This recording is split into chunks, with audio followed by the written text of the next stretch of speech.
Active और passive voice की चौथी वीडियो है। इसमें हम लोग टेंस देखेंगे। पिछले वीडियो में आप लोगों ने प्रेजेंट इंडेफिनिट टेंस देखा था, इसमें अब प्रेजेंट कंटिन्यूअस टेंस देखेंगे कि प्रेजेंट कंटिन्यूअस टेंस में हम एक्टिव से पैसिव किस तरह से बनाते हैं और किन किन बातों का हमें ध्यान रखना पड़ता है। पिछली वीडियो में हम लोगों ने केवल असर्टिव सेंटेंस को यानी कि अफर्मेटिव सेंटेंस को ही एग्जाम्पल में देखा था और एक सेंटेंस को देखा था जो नेगेटिव सेंटेंस था। अब की बार ये जो हम लोग का प्रेजेंट कंटिन्यूअस टेंस है, इसमें हम लोग अफर्मेटिव सेंटेंस को देखेंगे, उसका एक्टिव से पैसिव वॉइस कैसे बनता है, और नेगेटिव सेंटेंस को देखेंगे एक्टिव से पैसिव वॉइस कैसे बनता है। फिर देखेंगे इंट्रोगेटिव का एक्टिव से पैसिव वॉइस कैसे बनाया जाता है। इंट्रोगेटिव तो हम लोग जानते हैं कि दो तरह का होता है, एक तो सिंगल इंट्रोगेटिव होता है, एक हमारा डबल इंट्रोगेटिव होता है। तो दोनों सेंटेंसेस को देखेंगे कि एक्टिव से पैसिव कैसे बनाते हैं। तो चलिए देखते हैं। एक्टिव और पैसिव वॉइस की अब तक की वीडियोस देख करके हम लोगों को इतना तो पता चल गया होगा कि एक्टिव और पैसिव वॉइस बनाने के लिए हमें 4 स्टेप्स को ध्यान देना होता है। इसको हमने पहली भी वीडियो में मेंशन करा था, दूसरी भी वीडियो में मेंशन करा था और हर एक वीडियो में मेंशन करा था और अभी भी मेंशन कर रहा हूँ क्योंकि मैं इसको समराइज करना चाहता हूँ। एक ये जो चारों हमारे रूल्स हैं या चारों जो हम चेंजेस करते हैं उनको हम एक फॉर्मूला की तरह से यूज करेंगे। जो पहला हमारा होता है वो सब्जेक्ट होता है जिसको चेंज करना होता है ऑब्जेक्ट में। दूसरा जो हमारा होता है हेल्पिंग वर्ब, उसको चेंज करना होता है। जो मेन वर्ब है उसको चेंज करना होता है और जो ऑब्जेक्ट है उसको चेंज करना होता है। तो इन चारों चीजों को मैं इसमें समराइज कर दे रहा हूँ इकट्ठे, इस चार्ट में लिख दे रहे हैं। पहली स्टेप को अगर ध्यान से देखें तो पहला स्टेप जो है वो एक्टिव वॉइस में क्या करेंगे, अगर ऑब्जेक्ट है जो एक्टिव वॉइस का उसको हम सब्जेक्ट बना देंगे, पहला स्टेप हुआ। दूसरा स्टेप देखें तो ये जो दूसरे स्टेप में है वो इज एम आर है, जो हमारा हेल्पिंग वर्ब है, यानी हेल्पिंग वर्ब को चेंज करते हैं। तो इज एम आर को हम क्या किसमें चेंज करेंगे, is being, am being, are being में चेंज करते हैं। उसी तरह से आप तीसरे स्टेप पे देखते हैं कि जो आईएनजी फॉर्म हमारा होता है, जो मेन फॉर्म होता है वर्ब का, उसको हम हमेशा थर्ड फॉर्म में यूज कर लेंगे। अब चौथे स्टेप पे चलेंगे तो चौथे स्टेप में जो हमारे एक्टिव वॉइस का सब्जेक्ट होता है उसको हम बाय के साथ लगा करके क्या करते हैं, ऑब्जेक्ट बना देते हैं। लास्ट में ऑब्जेक्ट वाले प्लेस पे उसको लिख देते हैं। तो हम लोगों का एक्टिव से पैसिव वॉइस बन जाता है। तो मैं इस चार्ट को यहीं पर मेंटेन रखता हूँ, ये चार्ट यहीं पर पड़ा रहेगा। नीचे हम लोग एक एक करके एक्सरसाइज देखेंगे। मैंने पहले मेंशन करा कि जो हम एक्सरसाइज देख रहे हैं वो सेंटेंस के बेस्ड पे देखेंगे। आज इसमें जो हम लोग का प्रेजेंट कंटिन्यूअस टेंस है, इसमें अफर्मेटिव सेंटेंस की एक्सरसाइज देखेंगे, उसका एग्जांपल लेकर के हम उसको पैसिव वॉइस में चेंज करके देखेंगे। फिर उसका नेगेटिव सेंटेंस लेकर के चेंज करेंगे, फिर इंट्रोगेटिव लेकर के चेंज करेंगे। इंट्रोगेटिव में हम लोग सिंगल इंट्रोगेटिव को चेंज करेंगे, फिर उसके बाद डबल इंट्रोगेटिव को चेंज करके देखेंगे। अब चलिए देखते हैं इसका एग्जाम्पल। पहला सेंटेंस लेते हैं। जो फर्स्ट सेंटेंस है वो है ही इज टीचिंग इंग्लिश। इसको हम लोगों ने देखा, ये प्रेजेंट कंटिन्यूअस टेंस है। जब ये प्रेजेंट कंटिन्यूअस टेंस है तो हम इसी ये जो हमारा चार्ट है उसी चार्ट के हिसाब से स्टेप बाय स्टेप एक एक स्टेप करके देखेंगे कि इसको कैसे कन्वर्ट करेंगे हम पैसिव वॉइस में। तो चलिए देखते हैं। सबसे पहला स्टेप हम लोगों ने क्या देखा है, ऑब्जेक्ट को सब्जेक्ट बनाना। तो इसका जो ऑब्जेक्ट ये है, पहले तो इसको डिवाइड कर लेते हैं। ये एक सब्जेक्ट रहा, हेल्पिंग वर्ब रहा, मेन वर्ब रहा और ये ऑब्जेक्ट रहा। तो जो ऑब्जेक्ट है उसको हम सब्जेक्ट बना देंगे, यानी कि हमारी जो इंग्लिश है वो हमारा सब्जेक्ट बन गया, इंग्लिश। अब दूसरी स्टेप में हमें क्या करना है, is am are helping verb को हमें चेंज करके जो दूसरा हेल्पिंग वर्ब है उसको लिखना है। तो दूसरा हेल्पिंग वर्ब कौन सा है, is am are plus being. तो इसमें देखेंगे इंग्लिश जो है वो सिंगुलर है तो हम वहां क्या लगा देंगे, इज लगा देंगे, इज, और इसके साथ में हमें क्या लगाना है, बीइंग। तो हमने लगा दिया बीइंग, इंग्लिश इज बीइंग। अब हमारा 2 स्टेप क्लियर हो गया। तीसरे स्टेप पे देखें। तीसरा स्टेप क्या है, तीसरा स्टेप है कि आईएनजी का जो फॉर्म होगा उसको चेंज करके हमें थर्ड फॉर्म में रखना होगा, यानी जो मेन वर्ब है उसका हमें थर्ड फॉर्म यूज करना होगा। तो मेन वर्ब हमारा कौन सा है, टीचिंग। तो टीचिंग का थर्ड फॉर्म हम यूज कर देंगे। टीचिंग का थर्ड फॉर्म होगा हमारा टॉट। ये हो गया टॉट। अब चौथा स्टेप देखते हैं। 3 स्टेप क्लियर हुए। चौथे स्टेप में हमें क्या करना है, सब्जेक्ट को बाय लगा करके ऑब्जेक्ट बनाना है। तो सब्जेक्ट क्या है? ही, इसके साथ में बाय लगाएंगे, तो हमने लगा दिया बाय, और ही का जो ऑब्जेक्टिव केस है वो हो जाएगा हमारा हिम। तो ये हमारा पैसिव वॉइस बन गया। यानी कि जो हमारा एक्टिव सेंटेंस था ही इज टीचिंग इंग्लिश, इसका पैसिव वॉइस हमारा क्या बन गया? English is being taught by him. ये सेंटेंस रहा। अब दूसरा एग्जांपल देखते हैं। दूसरा जो सेंटेंस है, दूसरा जो एग्जांपल है वो कौन सा है? दूसरा एग्जांपल है he is not teaching English. तो हम लोगों का ये नेगेटिव सेंटेंस है। अभी जो पिछला सेंटेंस हम लोगों ने देखा सेम सेंटेंस था, लेकिन वो अफर्मेटिव सेंटेंस था। तो नेगेटिव में क्या ध्यान देना होता है?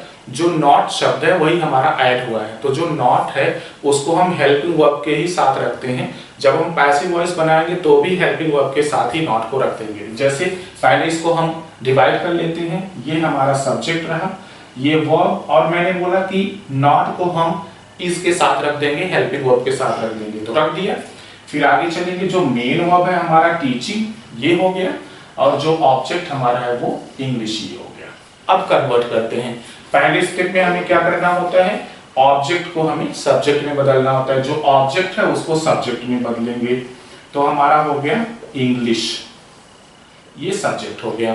फिर अब दूसरे स्टेप में क्या करना होता है? जो हेल्पिंग वर्ब होती है उसको कन्वर्ट करना होता है, उसको चेंज करना होता है। हेल्पिंग वर्ब हमारा क्या है? इज, तो हमें क्या बदलना होगा? Is being. यहाँ इज नॉट है तो हम क्या करेंगे? किसमें कन्वर्ट कर देंगे? इज नॉट बीइंग में। तो हो जाएगा हमारा इज नॉट बीइंग। ये इतना हम लोगों का हो गया हेल्पिंग वर्ब। ये क्या था? हम लोगों का सब्जेक्ट था। अब तीसरे स्टेप में क्या करना होता है? तीसरा जो स्टेप होता है वो हम लोगों का जो मेन वर्ब होता है उसको थर्ड फॉर्म में चेंज करना होता है। तो टीच का थर्ड फॉर्म हम लगा देंगे, तो हम लोगों का हो जाएगा टॉट। उसके बाद हम क्या करते हैं? चौथे स्टेप में, चौथा स्टेप होता है हमारा सब्जेक्ट को बाय लगा करके ऑब्जेक्ट बदल देते हैं, ऑब्जेक्ट की जगह लिख देते हैं। तो ही हमारा सब्जेक्ट है, इसको ऑब्जेक्ट बनाएंगे तो ही हो जाएगा, और इसके साथ में बाय लगा देंगे। तो ये हम लोग का सेंटेंस हो गया पैसिव वॉइस का, कि English is not being taught by him. ये पैसिव वॉइस है जो हमारा नेगेटिव सेंटेंस है। तो हम लोगों को अफर्मेटिव और नेगेटिव सेंटेंसेस में क्या डिफरेंसेस दिखेंगे? जो अफर्मेटिव सेंटेंस होता है उससे सिर्फ एक वर्ड इसमें ज्यादा होता है, जो है नॉट। तो हमने नॉट को क्या किया? जो हमारा हेल्पिंग वर्ब था उसी के साथ में रख दिया। जब ये हेल्पिंग वर्ब के साथ में था तो पैसिव वॉइस बनाते समय भी हमने उसको हेल्पिंग वर्ब के साथ रख दिया। अब अगला एग्जांपल देखते हैं। अगला एग्जांपल है इज ही टीचिंग इंग्लिश। ये हम लोग का इंट्रोगेटिव सेंटेंस है। इंट्रोगेटिव में कौन सा सेंटेंस है? सिंगल या डबल? ये सिंगल इंट्रोगेटिव है क्योंकि हेल्पिंग वर्ब पहले आया है। अगर WH आता तो हमारा डबल इंट्रोगेटिव होता। तो इज ही टीचिंग इंग्लिश हम लोग का ये सेंटेंस हो गया। इसको भी ठीक उसी तरह से चेंज करेंगे, थोड़ा सा डिफरेंट होता है। देखते हैं क्या डिफरेंट है। हम लोग की हेल्पिंग वर्ब यहाँ मिल गया, सब्जेक्ट मिल गया, ये हम लोग का मेन वर्ब मिल गया, और ये हो गया ऑब्जेक्ट। अब इसका पैसिव वॉइस बनाते हैं।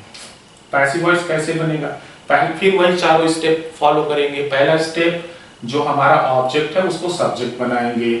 हमने लिख दिया इंग्लिश। लेकिन एक प्रॉब्लम आ गई, हमारा सेंटेंस शुरू हुआ इज से, और हम लोगों का जो रूल शुरू होता है वो होता है हेल्पिंग वो ऑब्जेक्ट को सब्जेक्ट बनाने से। तो अब क्या करें?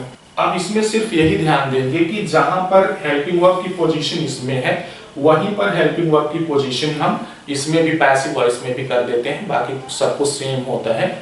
जैसे पहले इसको कन्वर्ट कर लेते हैं, और फिर अब हेल्पिंग वर्ब की बारी आई। हेल्पिंग वर्ब हमारा क्या लगा हुआ है? इज लगा हुआ है। तो हमारा पैसिव वॉइस में क्या लगेगा? Is being. तो इज बीइंग लगाएंगे, इज सब्जेक्ट के पहले, तो हम भी इसके पहले लगा देंगे इज। लेकिन ये ध्यान देंगे, जब हमारा कोई भी वर्ब जो है, जो हेल्पिंग वर्ब, अगर वो डबल हो, यानी डबल वर्ड से बना हो, तो हम उस वर्ड को हमेशा उन दोनों वर्ड के बीच में ही सब्जेक्ट को रखते हैं। जैसे इज इंग्लिश बीइंग, ऐसे रखेंगे। अगर हम ये रखेंगे इज बीइंग इंग्लिश तो वो गलत हो जाएगा। फिर आगे चलते हैं मेन वर्ब पर, यानी तीसरा जो स्टेप है हमारा मेन वर्ब, जो आईएनजी फॉर्म को थर्ड फॉर्म में कन्वर्ट करना होता है। तो हमने टीच को कन्वर्ट किया किसमें? टॉट में। और फिर बाय लगा करके हमें सब्जेक्ट को लिख देना होता है। सब्जेक्ट हमारा ही है तो हमने बाय लगाया और फिर हमने सब्जेक्ट को लिख दिया और लास्ट में क्वेश्चन मार्क क्या है, क्वेश्चन मार्क हमने यहाँ रख दिया। हम लोगों का जो सेंटेंस है वो पैसिव वॉइस में कन्वर्ट हो गया। Is English being taught by him. चलिए अगला सेंटेंस देखते हैं। हम लोग का अगला सेंटेंस है how is he playing hockey. अब ये क्या है, ये हमारा डबल इंट्रोगेटिव सेंटेंस है। इसको हम कैसे कन्वर्ट करते हैं देखते हैं। पहले इसको हम डिवाइड करेंगे। जैसे ये हमारा WH का हो गया, इसको तो हम ये हमारे रूल में है नहीं, जैसे वैसे लेने देते हैं। इज हमारा हेल्पिंग वर्ब हो गया, सब्जेक्ट हो गया, प्लेइंग मेन वर्ब हो गया, हॉकी हमारा ऑब्जेक्ट हो गया। स्टेप को जब हमारा WH का आता है तो हम मोस्ट प्रोबेबली हम उस WH वाले वर्ड को सेम टू सेम नीचे हम ट्रांसफर कर देते हैं। तो हम इसको लिख देंगे हाउ। तो अब हम लोगों का जो सेंटेंस है वो सिंगल इंट्रोगेटिव की तरह से हो गया। अब हमारा बचा क्या, इज ही प्लेइंग हॉकी। तो अब सेम टू सेम हम ऐसे ही जैसे पीछे करे थे उसी तरह से इसको भी चेंज करेंगे। तो सबसे पहले क्या करेंगे, ऑब्जेक्ट को सब्जेक्ट में बदलना होता है। हॉकी को सब्जेक्ट बनाएंगे, हॉकी। अब क्या करेंगे, हेल्पिंग वर्ब का नंबर आता है, हेल्पिंग वर्ब लिखेंगे। हेल्पिंग वर्ब है इज, तो हमें पैसिव वॉइस में क्या लिखना होगा, इज बीइंग। तो अब क्या करेंगे, मैंने बोला था जब दो वर्ड होंगे तो इज को अलग और बीइंग को अलग, यानी कि इज और बीइंग को बीच में हमें सब्जेक्ट को रखना होगा। तो हम क्या करेंगे, इज यहाँ पर सब्जेक्ट के पहले लिखा हुआ है तो हमने इसको पहले लिख दिया। तो हमारा सेंटेंस क्या होगा, हाउ इज हॉकी। फिर क्या करेंगे, बीइंग, क्योंकि इज बीइंग लगता है पैसिव वॉइस में तो हमने लगा दिया इज बीइंग। अब तीसरे स्टेप पे पहुंचेंगे। तीसरा स्टेप हमारा कौन सा होता है, हमारा होता है मेन वर्ब को कन्वर्ट करना। मेन वर्ब हमारा हमेशा किस फॉर्म में जाता है, थर्ड फॉर्म में। तो हम क्या करेंगे, प्लेइंग का थर्ड फॉर्म लिखेंगे। प्लेइंग का थर्ड फॉर्म हो गया प्लेड। और फिर क्या करेंगे, चौथे और लास्ट स्टेप में हम बाय लगा करके सब्जेक्ट को ऑब्जेक्ट बना देते हैं। तो बाय लगा करके हमने लिख दिया हिम। तो ये हम लोगों का हो गया passive voice, how is hockey being played by him. अब हम लोग एक्सरसाइज करके देखते हैं। 4-5 सेंटेंसेस को जो मिससेलेनियस सेंटेंसेस होंगे उनको कन्वर्ट करके देखते हैं, जो हमारे प्रेजेंट कंटिन्यूअस टेंस के ही होंगे उनको कन्वर्ट करके देखते हैं कि हम लोगों ने कितना सीखा। हम लोग का पहला सेंटेंस है ही इज मेकिंग अस फूल। ये हम लोग का कंटिन्यूअस टेंस है, प्रेजेंट कंटिन्यूअस टेंस है। और कौन सा सेंटेंस है, हम लोग का अफर्मेटिव सेंटेंस है। चलिए इसको बनाते हैं। सबसे पहले हमें क्या करना होता है, इसको मार्क करना होता है कि कौन सा सब्जेक्ट है, कौन सा हेल्पिंग वर्ब है, कौन सा मेन वर्ब है और क्या ऑब्जेक्ट है। और ऑब्जेक्ट के बाद अगर कोई वर्ड आता है उसको हम टच नहीं करेंगे, वैसे ही छोड़ देंगे और फिर पैसिव वॉइस बनाते समय उसको वैसे ही हम कनेक्ट कर देते हैं, उसको आपस में ऐड कर लेते हैं। इसको करके देखते हैं। इसमें हम पहला स्टेप क्या करेंगे, ऑब्जेक्ट को सब्जेक्ट बनाएंगे। ऑब्जेक्ट हमारा अस है तो हमने इसको सब्जेक्ट बनाया वी हो गया। सेकंड स्टेप क्या होता है हम लोगों का, जो हेल्पिंग वर्ब होता है उसको कन्वर्ट करना। तो हम लोग का हेल्पिंग वर्ब है इज, तो हम चार्ट में देखेंगे तो इज बीइंग मिल जाएगा, एम बीइंग मिलेगा और आर बीइंग मिलेगा। यहाँ वी है, ये प्लूरल है तो हम लोग आर बीइंग लगाएंगे। तो हम हमारा जो हेल्पिंग वर्ब है वो क्या हो गया, आर बीइंग। फिर तीसरे स्टेप पे चलेंगे। तीसरा स्टेप क्या है, जो मेन वर्ब है उसके फॉर्म को चेंज करना। वो कौन से फॉर्म में जाती है, वो थर्ड फॉर्म में हमेशा यूज होती है। तो हम लोगों ने मेड का थर्ड फॉर्म लगा दिया मेड। ये हो गया, हम लोग का तीसरा स्टेप क्लियर हो गया। चौथे स्टेप पे देखेंगे क्या करना है। चौथा स्टेप हम लोग का होता है जो सब्जेक्ट होता है उसको बाय लगा करके ऑब्जेक्ट बना करके लिख देना होता है, या ऑब्जेक्ट की जगह लिख देना होता है।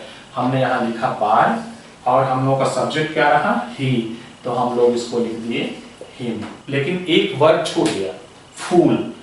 तो अब यही मेड के बगल में ही हम उसको लिख देते हैं, we are being made fool by him. ये अब हम लोग का कंप्लीट बन गया। जो कंप्लीट पैसिव वॉइस है वो अब कन्वर्ट हो गया है। He is making us fool, we are being made fool by him. हम लोगों ने क्या करा, जो हम लोगों के ऑब्जेक्ट के बाद वाले वर्ड थे उन लोगों को हमने क्या करा, बाय हिम लगाने से पहले उसको इसी में ऐड कर दिया। ये कौन सा सेंटेंस है? I am not beating him. Sentence कौन सा है? ये नेगेटिव सेंटेंस है। चलिए सबसे पहले इसको मार्क करते हैं। ये सब्जेक्ट है, ये हमारा हेल्पिंग वर्ब है। चूंकि नॉट आया तो हम नॉट किसके साथ रखते हैं? हेल्पिंग वर्ब के साथ रखते हैं। फिर बीटिंग है हम लोगों का मेन वर्ब और हिम है हम लोगों का ऑब्जेक्ट। अब अपने रूल पर चलते हैं। सबसे पहला स्टेप हमारा क्या होता है कन्वर्ट करने का? पहला स्टेप होता है ऑब्जेक्ट को सब्जेक्ट बनाना। ऑब्जेक्ट को हम सब्जेक्ट बनाएंगे, तो हमने हिम का ही लिख दिया। उसके बाद क्या करेंगे? जो सेकेंड स्टेप है वो हमारा हेल्पिंग वर्ब को चेंज करना होता है। तो हेल्पिंग वर्ब है एम, इज, एम, आर, तो हम उसके साथ में बीइंग लगा देते हैं। तो नॉट शब्द आया तो नॉट कहां पर होगा? दोनों जो वर्ड होंगे, जो हमारा हेल्पिंग वर्ब होगा, उसके बीच में नॉट यूज करेंगे। तो अब यहाँ ही है तो हम इसके साथ में कौन सी हेल्पिंग वर्ब लगाएंगे? इज। फिर क्या लगाएंगे? नॉट। फिर क्या लगाएंगे? बीइंग। अब इतना बड़ा हमारा हेल्पिंग वर्ब हो गया, यहाँ से लेकर के यहाँ तक। ये जो हमारा है ये हेल्पिंग वर्ब है। अब दूसरा स्टेप भी क्लियर हुआ। तीसरे स्टेप पे चलेंगे तो हम लोगों का कौन सा वर्ब है? बीट। तो हम लोगों का थर्ड फॉर्म क्या होगा? बीट, बेट, बीटिन होता है। तो हम लोगों ने यहाँ पर लिख दिया बीटिन। और फिर चौथे स्टेप में क्या करना है? बाय लगा करके सब्जेक्ट को ऑब्जेक्ट बना देना है। बाय लगाया और फिर आई को ऑब्जेक्ट बनाया, मी हो गया। ये हम लोग का पैसिव वॉइस हो गया। He is not being beaten by me. अगला सेंटेंस देखते हैं। अगला जो सेंटेंस है वो कौन सा है? Why are you taking money. ये हमारा डबल इंट्रोगेटिव सेंटेंस है। इसको बनाएंगे, सबसे पहले मार्क करेंगे। वाई जो है वो WH का हमारा वर्ड हो गया। ये हेल्पिंग वर्ब है, ये सब्जेक्ट है, मेन वर्ब है और ये ऑब्जेक्ट है। अब इसको कैसे कन्वर्ट करेंगे? वाई जो है वो अपने प्लेस पर ही कन्वर्ट हो जाएगा, मतलब सेम टू सेम उसको रख देंगे पैसिव वॉइस में। और उसके बाद क्या करेंगे? उसके बाद हम स्टेप को फॉलो करेंगे। जो स्टेप हमारा फर्स्ट है वो कौन सा है? ऑब्जेक्ट को हमें सब्जेक्ट बनाना होता है। मनी को हम सब्जेक्ट बनाएंगे, मनी हो जाएगा। उसके बाद हेल्पिंग वर्ब का रूल आता है जो सेकेंड स्टेप में होता है। तो हमारा मनी के साथ कौन सा हेल्पिंग वर्ब लगेगा? इज। इज बीइंग, यानी कि बीइंग भी लगाएंगे क्योंकि ये पैसिव वॉइस है। तो व्हाई इज मनी बीइंग। अब फिर हम क्या करेंगे? तीसरे स्टेप पे जो हमारा हेल्पिंग वर्ब है, जो मेन वर्ब है, उसके थर्ड फॉर्म को लिखेंगे। थर्ड फॉर्म हम लोगों का टेक का क्या हो जाएगा? टेकिंग। और फिर लास्ट स्टेप में हम क्या करते हैं? अपने सब्जेक्ट को बाय लगा करके ऑब्जेक्ट बना देते हैं। बाय और सब्जेक्ट क्या है हमारा? यू। तो यू का ऑब्जेक्ट जो होता है वो यू ही होता है। और लास्ट में क्वेश्चन मार्क लगा दिए। हम लोग का ये पैसिव वॉइस कन्वर्ट हो गया। अब उम्मीद करता हूँ कि आपको ये वीडियो बहुत हेल्पफुल रहा होगा एक्टिव से पैसिव सीखने के लिए। अगर आप और ज़्यादा प्रैक्टिस करना चाहते हैं और ज़्यादा क्लैरिटी लाना चाहते हैं तो डिस्क्रिप्शन में मैंने एक्सरसाइज का लिंक दे दिया है और वहाँ पर जाकर के उस एक्सरसाइज को सॉल्व करिए और उसका आंसर वहीं पर चेक योर आंसर सेक्शन में है, वहाँ पर मैच कराइए। अगर कोई सेंटेंस आपको कंफ्यूज करता है, नहीं समझ आता है, तो आप कमेंट सेक्शन में जरूर लिख करके उसे भेजें। अगर आपको ये वीडियो पसंद आई है तो इसको लाइक करें और अपने दोस्तों में शेयर जरूर करें और इस चैनल को सब्सक्राइब करें और साथ में नोटिफिकेशन के बेल आइकन को प्रेस करना ना भूलें ताकि हमारे आने वाली हर एक वीडियो की आपको नोटिफिकेशन मिलता रहे। अगर आपको इस टॉपिक से रिलेटेड कोई भी प्रॉब्लम है, कोई भी क्वेरी है, तो आप कमेंट बॉक्स में अपने उस क्वेरी को, अपने उस प्रॉब्लम्स को लिख सकते हैं। तो मिलते हैं हम नेक्स्ट वीडियो में। Thank you.